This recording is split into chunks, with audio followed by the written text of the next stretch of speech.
Tous craignaient le millionnaire.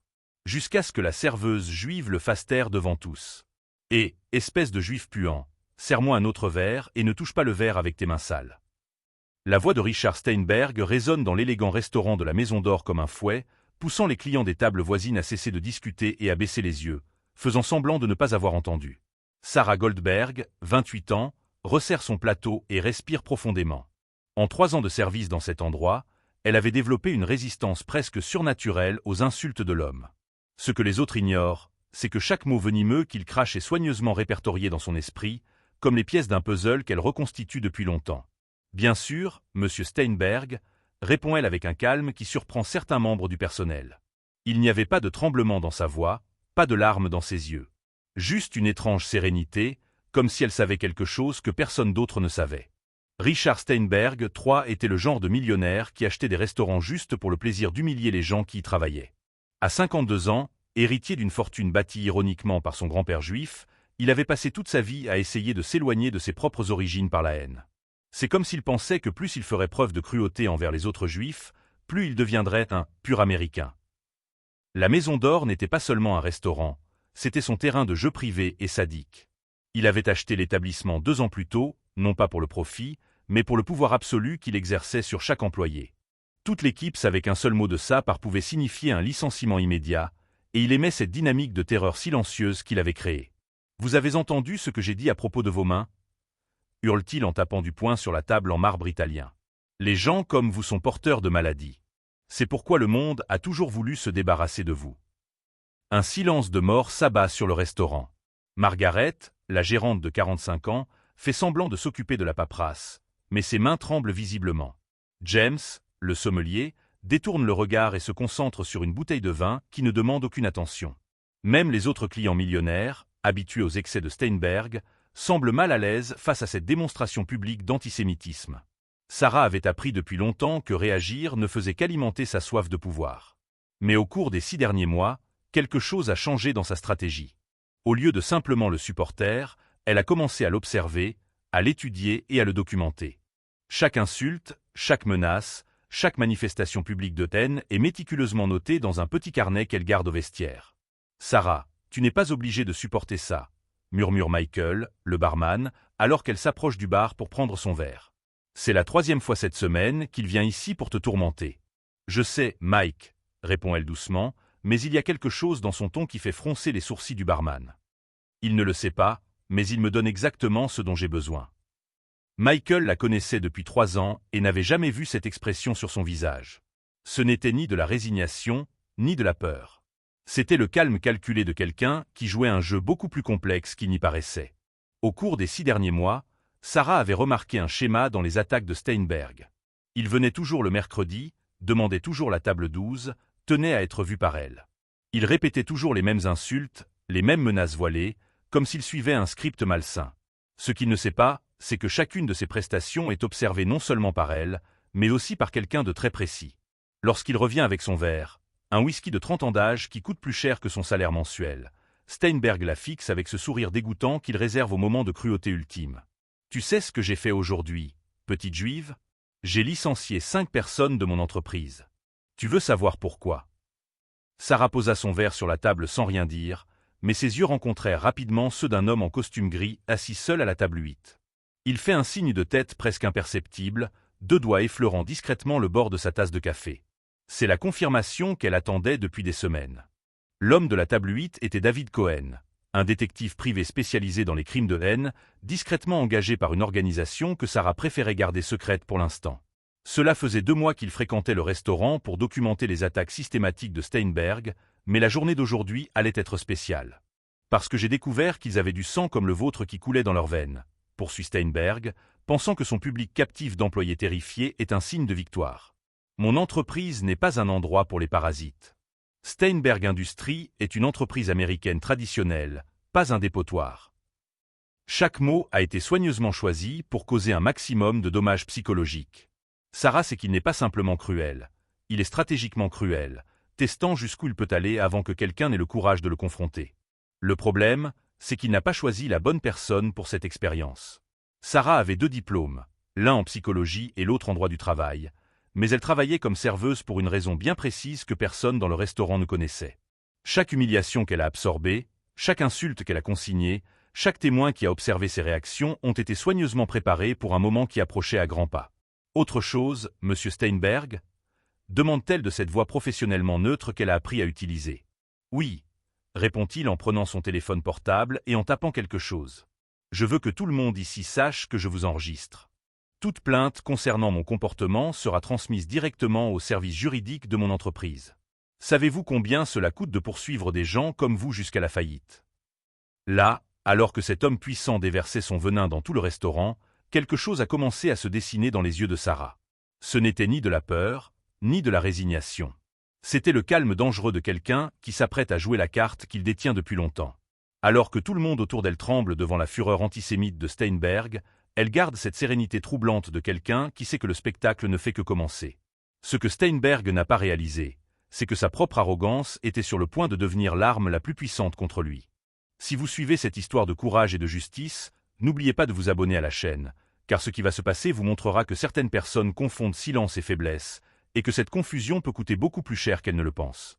3 semaines avant cette confrontation dévastatrice à la Maison d'Or, Sarah avait pris une décision qui allait tout changer. Assise dans le petit appartement qu'elle partageait avec 2 colocataires, elle tapait furieusement sur son ordinateur portable, documentant chaque insulte, chaque menace, chaque moment de terreur psychologique que Steinberg avait infligé au cours des derniers mois. « Sarah, es-tu sûre de ce que tu avances ?» demande David Cohen lors d'une rencontre discrète dans un café situé à 8 rue du restaurant. Le détective privé avait été engagé par la Ligue anti-diffamation après que Sarah eut déposé une plainte officielle. Mais l'affaire était devenue personnelle pour tous les deux lorsqu'ils avaient découvert quelque chose de troublant sur le passé de Steinberg. Il ne s'agit pas seulement d'un homme riche et cruel, explique Sarah en montrant les notes méticuleuses qu'elle a prises. Il y a un modèle. Il licencie systématiquement les employés juifs, leur refuse des promotions, crée des environnements hostiles. Il s'agit d'une persécution organisée. David parcourt les documents que Sarah a préparés, des captures d'écran de courriels internes de Steinberg Industries, des enregistrements audio réalisés discrètement pendant les attaques du restaurant, des témoins d'autres établissements où Steinberg a provoqué des incidents similaires. C'était un dossier impressionnant pour quelqu'un qui n'était censé être qu'une simple serveuse. Ce que David ne savait pas, c'est que Sarah Goldberg n'était pas une victime ordinaire. Diplômée en psychologie de l'Université de Columbia et titulaire d'une maîtrise en droit du travail de l'Université de New York, elle avait choisi de travailler dans les services pour étudier de l'intérieur la discrimination sur le lieu de travail.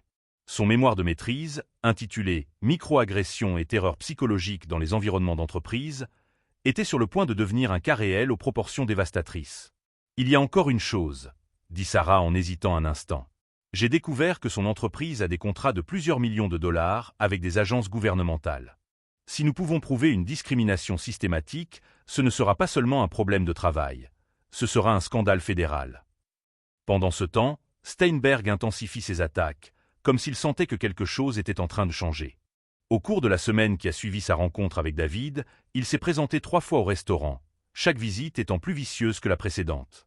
Le mardi, il a obligé Sarah à refaire 5 fois sa commande, affirmant que les gens comme elle ne savaient pas suivre des instructions simples. Le jeudi, c'était encore pire. Steinberg a fait venir 2 partenaires commerciaux et a utilisé Sarah comme un exemple vivant de la raison pour laquelle certains groupes ne prospèrent jamais en Amérique.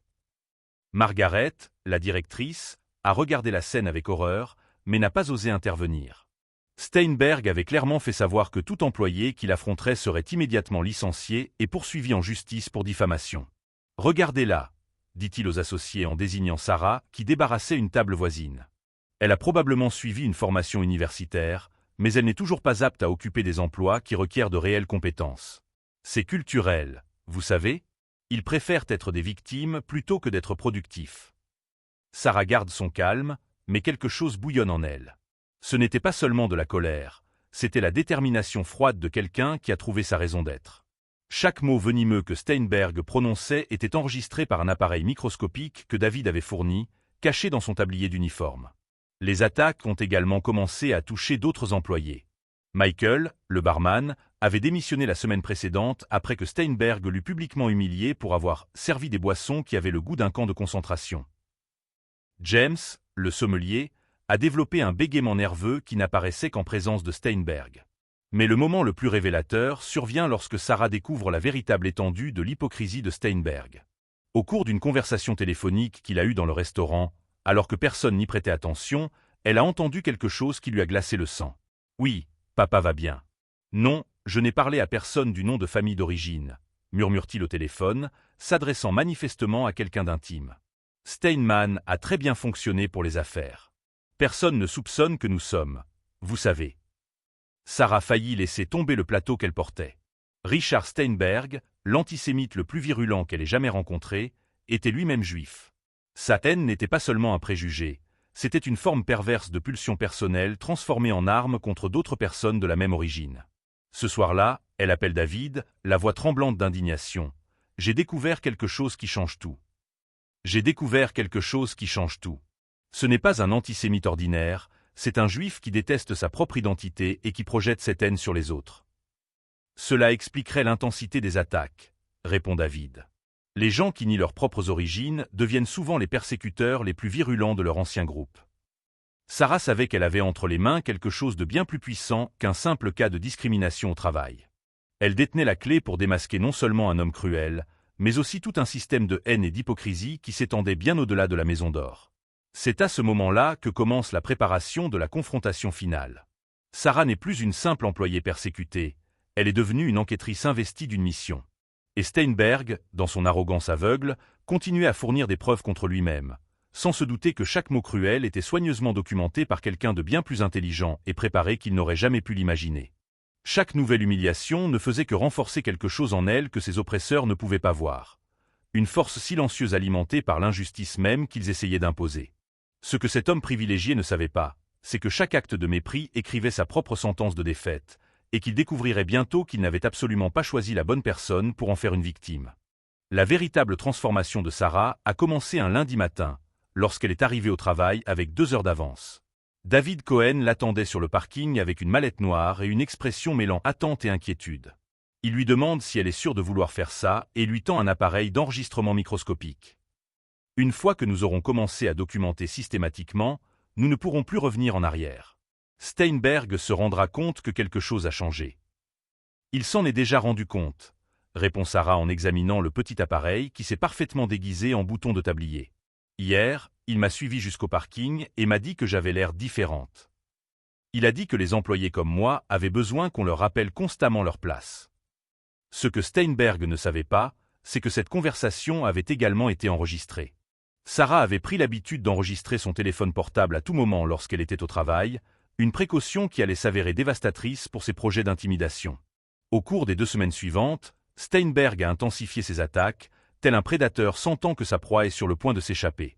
Il a commencé à se présenter au restaurant en dehors de ses heures habituelles, inventant toujours de nouvelles formes d'humiliation publique. Mardi, il a obligé Sarah à refaire 7 fois la même commande, affirmant qu'elle ne comprenait manifestement pas bien l'anglais en raison de l'éducation inférieure de sa race. Jeudi, il est allé encore plus loin. Il a fait venir sa femme, Victoria Steinberg, une mondaine qui se sentait manifestement mal à l'aise face au comportement de son mari, mais qui n'a pas eu le courage de le confronter. Au cours du dîner, il a utilisé Sarah comme un exemple vivant de la raison pour laquelle certaines ethnies ne peuvent jamais prospérer dans l'Amérique moderne. « Regarde-la, chérie, » dit-il à sa femme pendant que Sarah verse le vin, parlant comme si elle n'était pas là. Une formation universitaire, probablement, mais toujours inapte à occuper des postes qui requièrent un véritable leadership. C'est génétique, voyez-vous. Ils sont naturellement soumis. Victoria regarda Sarah avec une expression mêlant honte et excuse silencieuse. Il était évident que le fait d'être témoin de ces attaques causait à la femme un véritable malaise, mais elle restait silencieuse, prisonnière de ses propres privilèges et de sa dépendance financière. Ce que ni l'un ni l'autre ne réalisait, c'est que chaque mot était méticuleusement documenté, non seulement par les appareils de Sarah, mais aussi par un réseau croissant d'alliés que David avait mobilisé.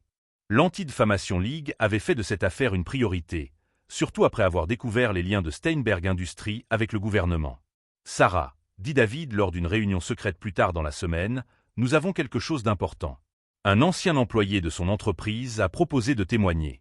Apparemment, Steinberg a systématiquement licencié 12 employés juifs au cours des 2 dernières années, en inventant toujours des excuses légales, mais les schémas sont indéniables. Rebecca Martinez, l'ancienne directrice des ressources humaines de Steinberg Industries, a été la première à faire le lien. Licenciée après avoir discrètement remis en question les pratiques discriminatoires de l'entreprise, Elle a conservé des copies de tous les mémos internes documentant les instructions de Steinberg visant à maintenir la cohésion culturelle de l'entreprise. Il n'a jamais dit explicitement de ne pas embaucher de juifs, a expliqué Rebecca lors de l'enregistrement de la déposition. Mais il demandait toujours à vérifier les antécédents familiaux des candidats et rejetait systématiquement ceux dont le nom ne sonnait pas assez américain. Alors que les preuves s'accumulent, Sarah maintient sa performance d'employée soumise au restaurant. Mais chaque jour qui passe, elle prend de l'assurance. Elle avait découvert quelque chose qui allait tout changer. Les enregistrements des conversations téléphoniques privées de Steinberg, où il admettait sa propre origine juive à des membres de sa famille. « Papa a toujours dit de ne jamais révéler notre passé », avait-il murmuré au téléphone la semaine précédente, alors qu'il se croyait seul dans les toilettes du restaurant. Steinman ne travaillerait pas pour les affaires. Les vrais Américains ne feraient pas confiance à quelqu'un qui porte ce nom de famille. L'hypocrisie était si profonde qu'elle en était tragique. Richard Steinberg avait passé des décennies à bâtir une fortune basée sur des contrats du gouvernement américain, tout en cachant ses propres origines et en persécutant d'autres personnes de la même origine que lui. Sarah a fait de cet enregistrement la pièce maîtresse de sa stratégie. Il ne s'agissait pas seulement d'une preuve de discrimination, mais d'une forme perverse de haine de soi qui se manifestait par la persécution systématique d'autres juifs. La révélation publique de cette vérité ne détruirait pas seulement la réputation de Steinberg, elle mettrait à nu la nature malade de tout son système de croyances. La préparation de la confrontation finale est presque terminée. Sarah avait recueilli plus de 40 heures d'enregistrement, des dizaines de témoignages, des documents internes à l'entreprise et des preuves de discrimination qui s'étendaient bien au-delà du restaurant. Chaque insulte qu'elle absorbait, chaque humiliation qu'elle documentait, était transformée en munitions pour une bataille que Steinberg ne savait même pas qu'il était sur le point d'affronter. Margaret, la gérante, commence à remarquer des changements subtils dans le comportement de Sarah. Un après-midi, elle lui dit « Tu as l'air différente. » Plus, confiante. Ce n'est pas une mauvaise chose, mais après tout ce que cet homme a fait. Parfois, les gens confondent patience et faiblesse, répond Sarah en organisant méticuleusement les tables. Mais quiconque comprend vraiment la stratégie, c'est que la meilleure vengeance est toujours servie au bon moment, lorsque la cible est complètement déstabilisée. Ce que tout le monde à la Maison d'Or était sur le point de découvrir, c'est que Sarah Goldberg n'était pas seulement une brave serveuse face à un homme puissant. Elle était une stratège hautement qualifiée qui avait transformé des mois d'abus systématiques en base d'une affaire fédérale qui redéfinirait la manière dont la discrimination sur le lieu de travail était traitée par les tribunaux américains. Et Steinberg, dans son arrogance aveugle, continuait à fournir des preuves contre lui-même, ignorant totalement que chaque mot cruel était soigneusement classé par quelqu'un de bien plus intelligent et préparé qu'il ne pourrait jamais le soupçonner. Le moment de vérité arriva un jeudi, à 19h30 précise, l'heure la plus chargée à la Maison d'Or. Steinberg était arrivé avec son groupe habituel d'associés millionnaires, s'attendant à une nouvelle soirée de divertissement sadique aux dépens de Sarah. Ce qu'il ne savait pas, c'est que chaque personne présente dans le restaurant ce soir-là l'était pour une raison bien précise. « Serveuse juive », a-t-il crié dès son entrée, apportez des boissons pour les vrais hommes. L'insulte résonne dans tout le restaurant, mais cette fois-ci, quelque chose est différent. Au lieu du silence embarrassé habituel, des murmures commencent à se répandre autour des tables. Sarah s'est approchée calmement, portant non seulement un plateau, mais aussi une tablette discrètement placée. « Bien sûr, monsieur Steinberg. Mais d'abord, j'aimerais vous faire part de quelque chose d'intéressant que j'ai découvert sur vos antécédents familiaux. » « Mais de quoi parlez-vous » Steinberg grogne, mais il y a quelque chose dans le ton confiant de Sarah qui lui fait passer un frisson de nervosité sur le visage. « J'ai découvert que les gens changent parfois leur nom de famille pour qu'ils sonnent plus américains, » explique Sarah en tapotant l'écran de la tablette. Par exemple, lorsqu'une famille Steinman décide de devenir Steinberg. Le sang se figea dans les veines de Richard. Ses yeux s'écarquillent de panique lorsqu'il réalise ce qui se passe. « Vous ne savez pas de quoi vous parlez, » balbutie-t-il, mais sa voix a perdu toute autorité. « En fait, je sais exactement de quoi je parle, » répond Sarah, et la tablette projette sur le mur un enregistrement audio d'une grande clarté.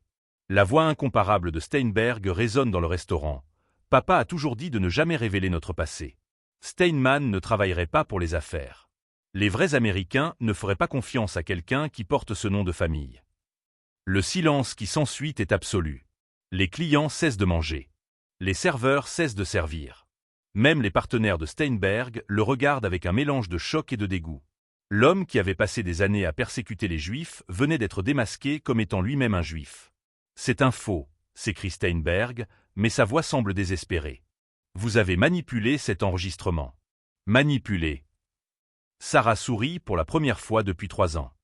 Comme l'acte de naissance original que j'ai reçu, Richard Steinman, né à Brooklyn, fils d'Abraham et de Ruth Steinman, tous deux immigrés juifs de Pologne. David Cohen se lève de la table 8 et montre sa carte d'identité. Richard Steinberg, je suis l'enquêteur David Cohen de la Ligue anti-diffamation. Cela fait 6 mois que nous documentons vos activités discriminatoires. Le restaurant se met à murmurer. Steinberg regarde désespérément autour de lui, réalisant qu'au moins la moitié des clients présents sont en fait des journalistes, des enquêteurs et des témoins stratégiquement placés. En plus des enregistrements de leurs confessions antisémites, poursuit Sarah, nous disposons d'une documentation complète sur la discrimination systématique au sein de Steinberg Industries. 12 employés ont été licenciés pour les mêmes raisons que celles que vous utilisez pour m'attaquer. Rebecca Martinez se lève d'une table voisine. Monsieur Steinberg, je suis Rebecca Martinez, votre ancienne directrice des ressources humaines. J'ai apporté des copies de tous les mémos dans lesquels vous avez demandé à l'entreprise de maintenir la cohésion culturelle en rejetant les candidats portant des noms non américains. Steinberg était pâle, en sueur froide, regardant autour de lui comme un animal acculé. Vous ne pouvez pas me faire ça. J'ai des contrats avec le gouvernement. J'ai de l'influence. Je vous détruirai tous. À propos des contrats gouvernementaux, dit Sarah en ramassant un autre document, le ministère de la Justice a déjà été informé. La discrimination systématique est incompatible avec les contrats fédéraux.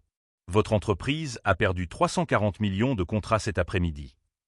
Le chiffre frappe Steinberg comme un coup de poing dans l'estomac. 340 millions, murmure-t-il, les jambes tremblantes. Et ce n'est que le début, ajoute David. Nous avons des recours collectifs en cours de préparation par tous les employés que vous avez persécutés, ainsi qu'une enquête criminelle fédérale pour crime de haine.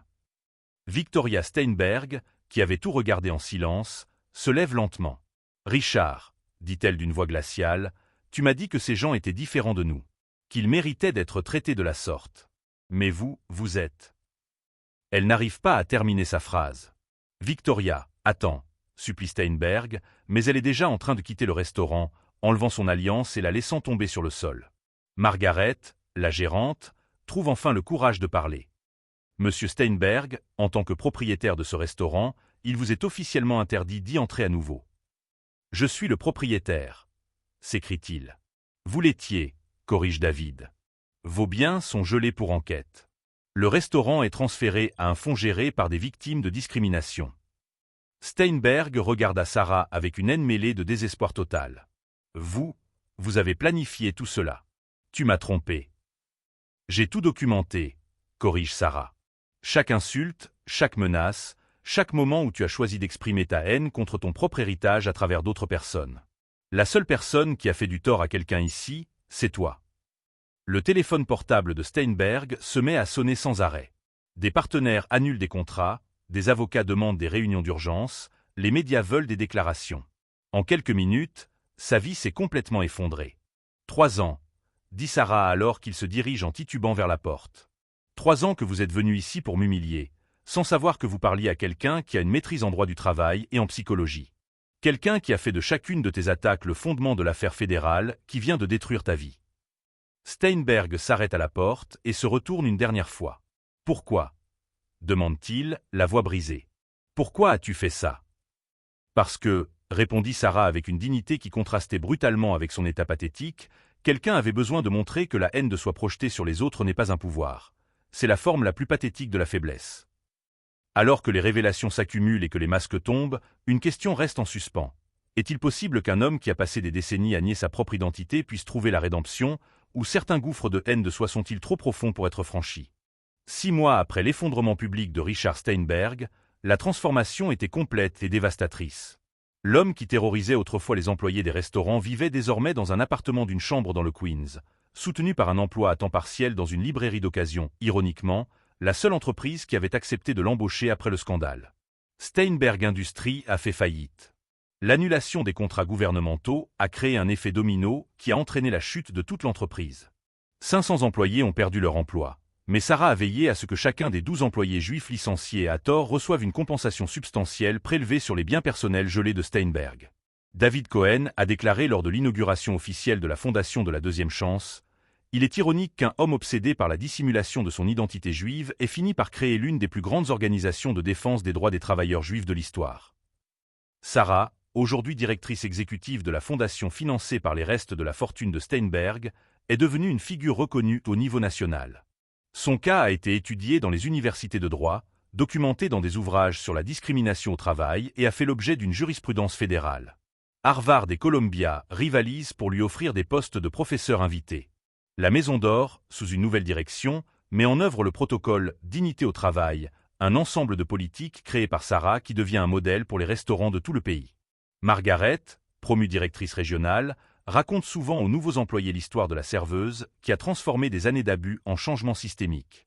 Mademoiselle Goldberg, dit un jeune journaliste lors d'une récente interview, beaucoup de gens pensent que votre vengeance était excessive. Steinberg a tout perdu, fortune, famille, statut social. N'avez-vous pas pitié de lui? Sarah réfléchit attentivement avant de répondre.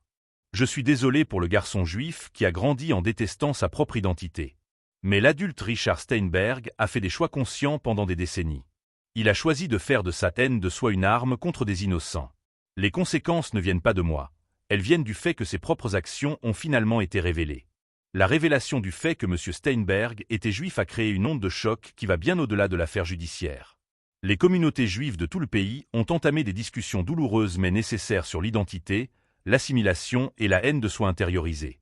Des psychologues ont commencé à étudier le phénomène de l'antisémitisme d'autoconservation comme une forme extrême de traumatisme générationnel.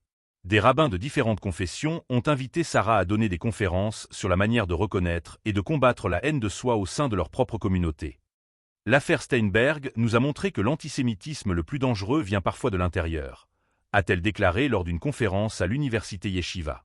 Lorsque nous nions notre identité pour nous faire accepter, nous ne devenons pas plus sûrs, nous devenons complices de notre propre persécution. Victoria Steinberg, qui a entamé une procédure de divorce le lendemain du scandale, a fait une déclaration publique quelques semaines plus tard. J'ai vécu 15 ans mariée à un homme qui non seulement a menti sur son identité, mais a détruit d'autres personnes pour maintenir ce mensonge. Sarah Goldberg n'a pas ruiné mon mariage, elle m'a libérée d'une illusion. Victoria a déménagé sur la côte ouest, où elle a commencé à faire du bénévolat pour des organisations qui soutiennent les femmes victimes d'abus psychologiques. Dans des interviews ultérieures, elle a décrit comment elle avait normalisé le comportement cruel de son ex-mari, pensant qu'il s'agissait simplement d'un homme puissant et exigeant. Steinberg lui-même n'a jamais parlé publiquement de l'affaire. Des voisins ont rapporté l'avoir vu marcher seul dans les rues du Queens, apparemment perdu dans ses pensées. Un employé de la librairie où il travaillait a déclaré qu'il passait des semaines entières dans la section Histoire juive, à lire des ouvrages sur l'Holocauste et l'immigration juive en Amérique.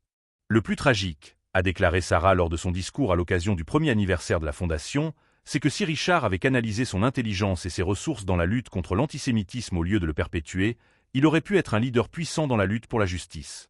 Au lieu de cela, il a choisi de devenir exactement ce que ses grands-parents ont fui en Europe. La fondation de la Deuxième Chance avait déjà aidé plus d'1 millier d'employés victimes de discrimination, poursuivi des dizaines d'entreprises pour pratiques illégales et modifié le droit du travail dans 6 États. Sarah a transformé son expérience personnelle de la maltraitance en un mouvement national qui sauve quotidiennement des vies et des carrières. Michael, l'ancien barman de la Maison d'Or, dirige aujourd'hui 3 restaurants qui suivent tous les protocoles de dignité au travail créés par Sarah. Elle nous a appris que nous n'avions pas à accepter les mauvais traitements pour garder notre emploi, a-t-il déclaré lors d'une réunion de l'Association des restaurateurs. La dignité n'est pas un luxe, c'est un droit fondamental. Le réseau social officiel de la Fondation de la Deuxième Chance compte plus de 2 millions d'adeptes, qui partagent chaque jour des histoires d'employés ayant trouvé le courage de dénoncer des abus après avoir pris connaissance du cas de Sarah. Des hashtags comme #DignityAtWork et #WithoutHate sont devenus des mouvements mondiaux. Un après-midi récent, alors qu'elle examinait des propositions visant à étendre la Fondation au Canada et au Royaume-Uni, Sarah a reçu une lettre sans expéditeur. À l'intérieur, une seule ligne manuscrite « Merci de m'avoir montré qui j'étais vraiment, même si c'était trop tard ». Elle n'a jamais su si la lettre provenait de Steinberg, mais elle l'a conservée pour se rappeler que même dans les cas les plus extrêmes de haine et d'hypocrisie, il y a toujours une étincelle d'humanité qui attend d'être redécouverte. La lettre a été encadrée dans son bureau, non pas comme un trophée, mais pour rappeler que la vraie victoire ne consiste pas à détruire les ennemis, mais à planter des graines de changement. L'histoire de Sarah Goldberg a prouvé que la meilleure revanche n'est pas de détruire l'ennemi, mais de transformer l'injustice subie en un outil pour protéger d'autres personnes qui n'ont pas encore trouvé leur voie. Parfois, La plus grande victoire n'est pas de faire payer quelqu'un pour ce qu'il a fait, mais de s'assurer qu'il ne pourra plus jamais le faire à qui que ce soit.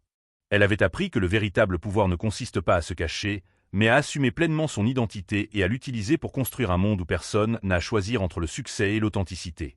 Chaque insulte qu'elle a reçue, chaque humiliation qu'elle a documentée, est devenue une brique dans la construction de quelque chose de plus grand que n'importe quel vendetta personnel. Si cette histoire de courage, de justice et de transformation vous a touché, n'oubliez pas de vous abonner à la chaîne pour lire d'autres histoires qui montrent comment une personne déterminée peut changer le monde, une injustice à la fois, prouvant que la vraie victoire n'est pas de faire payer les autres pour ce qu'ils ont fait, mais de construire quelque chose de si grand que leurs tentatives de nous diminuer deviennent insignifiantes.